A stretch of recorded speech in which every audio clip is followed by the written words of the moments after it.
प्रश्न 13, निम्नलिखित को सरल करें।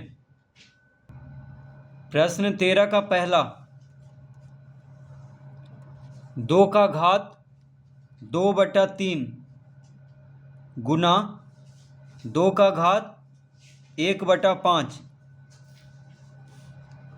तो 2 का घात 2/3 गुना, देखिए बिंदु का मतलब क्या हुआ, गुना। तो 2 का घात 2/3 गुना 2 का घात 1/5 है। तो यहाँ पे घात अलग अलग है लेकिन आधार बराबर है। यहाँ भी 2 है, यहाँ भी 2 है। तो जब आधार बराबर हो और घात अलग अलग हो, गुना में क्या होता है, घात को जोड़ लेते हैं। तो हो जाएगा 2 का घात 2/3 जोड़ 1/5 गुना में घात को जोड़ लेते हैं जब आधार बराबर हो। तो आधार बराबर है 2 2, घात अलग अलग है तो घात को जोड़ लेंगे। अब हो जाएगा 2 का घात, यहाँ पे लघुत्तम लेंगे तो 5 या 15, 3 और 5 का लघुत्तम 15, 3 पचे 15, 5 दूना 10, 5 या 15, 3 गुना 1 3। घात को जोड़ लेंगे तो यहाँ पे भिन्न का जोड़ है तो 10 जोड़ 3/15 आ गया। यानी इसका उत्तर आएगा 2 का घात 10 3 13, 13/15। तो 2 का घात कितना आ गया, 13/15। तो इसका उत्तर हो जाएगा 2 का घात 13/15। इस तरह से लिख देंगे 13/15 को। तो 2 का घात 13/15 इसका उत्तर आएगा।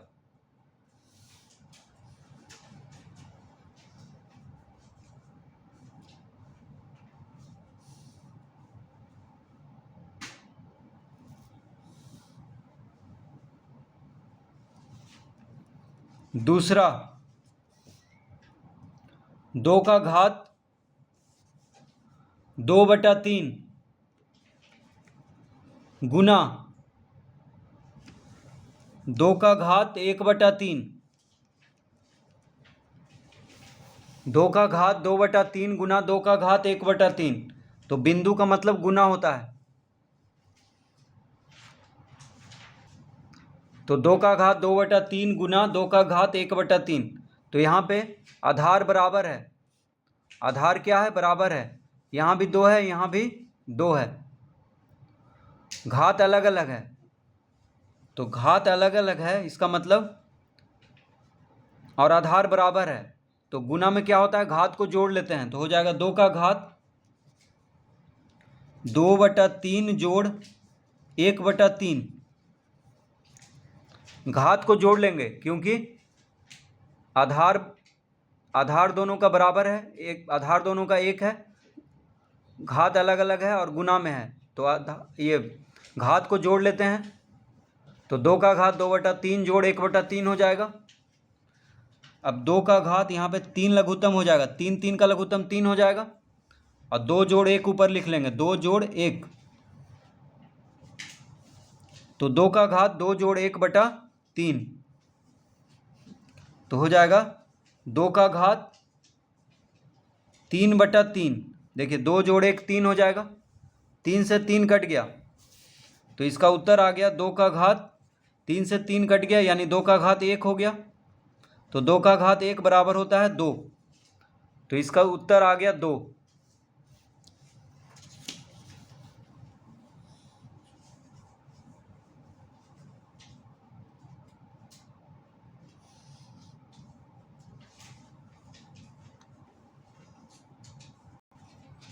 तीसरा, 3 का घात 1/5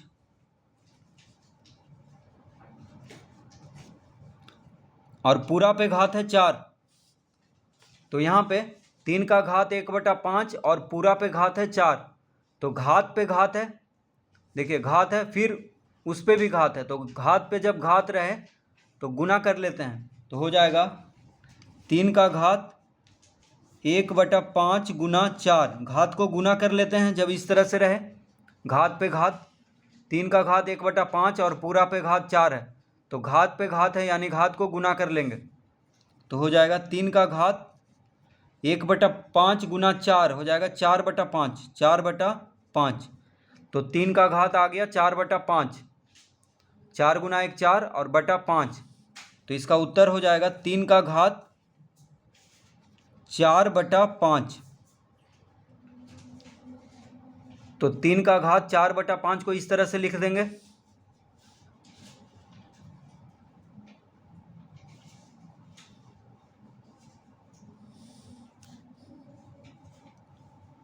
चौथा 7 का घात 1/5 बटा 7 का घात 1/3। तो यहाँ पे 7 का घात 1/5 बटा 7 का घात 1/3 है। तो यहाँ पे भागा हो रहा है।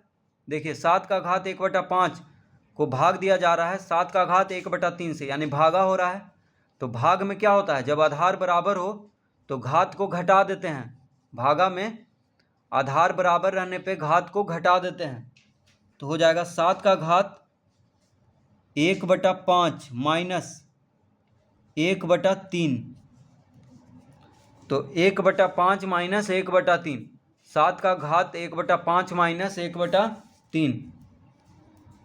घात को घटा देंगे, 1/5 में से 1/3 को घटा देंगे। तो हो जाएगा 7 का घात, अब यहाँ पे देखिए 5 और 3 का लघुत्तम 15, 5 और 3 का लघुत्तम हो जाएगा 15,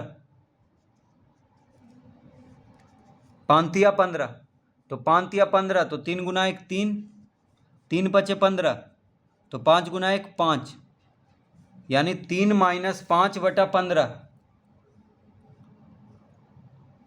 ठीक है, भिन्न का घटाव है। तो 5 और 3 का लघुत्तम 15, तो 5 तिया 15, तो 3 गुना 1 3, 3 पचे 15, तो 5 गुना 1 5, यानी 3 माइनस 5/15 आ गया 7 का घात।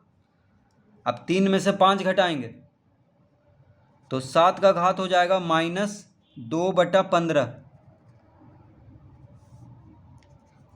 3 में से 5 घटाएंगे तो -2, यानी 7 का घात -2/15 आ गया।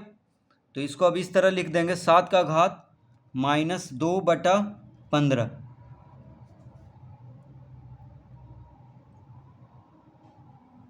इस तरह लिख लेंगे 7 का घात -2/15, इसका उत्तर।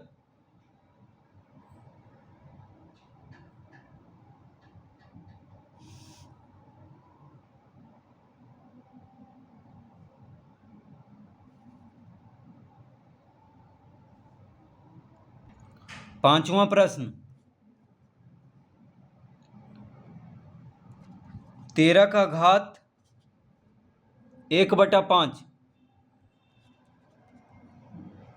गुना 17 का घात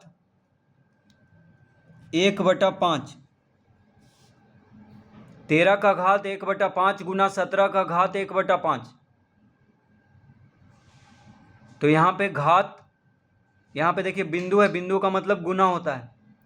तो यहाँ पे घात एक जैसा है लेकिन आधार अलग अलग है। 13 है 17 है, आधार अलग अलग है लेकिन घात बराबर है। तो इसको हम इस तरह लिख देंगे 13 गुना 17 और पूरा पे घात 1/5।